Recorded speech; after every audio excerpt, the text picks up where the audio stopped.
Hello friends, வணக்கம். இந்த வாரத்து செய்தியை பார்ப்போம். மும்பையை சேர்ந்த 16 வயது பள்ளி மாணவியான சௌமியா கார்த்திகேயன் நேபாளத்தில் உள்ள எவரெஸ்ட் சிகரத்தில் வெற்றிகரமாக ஏறியுள்ளார். எவரெஸ்ட் சிகரத்தை எட்டிய இளம் வயது இந்தியர் என்ற பெருமையும் இவருக்கு கிடைத்துள்ளது. சிகரத்தை அடைந்தால் வானத்தில் ஏறு சிங்கப்பெண்ணே.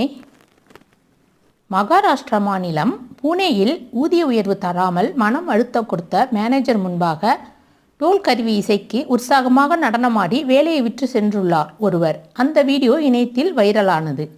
விஸ்வநாதன் வேலை வேணாம் என்று பாடியபடியே ஆடியிருக்கிறார் போல. அடுத்த செய்தி, நிலக்கோட்டை அருகே பொம்மனம்பட்டியில் பழமையான காளியம்மன் பகவதியம்மன் கோயில் உள்ளது. சமீபத்தில் நடைபெற்ற வைகாசி திருவிழாவில் அம்மனுக்கு ஆதார் கார்டு வடிவில் பேனர் வைத்து கொண்டாடியுள்ளனர் கிராமத்தினர். மைசூரு சாமுண்டீஸ்வரி அம்மனுக்கு தருவதை போல இந்த அம்மனுக்கும் மாதாந்திர உதவித்தொகை தந்தாலும் தருவார்கள்.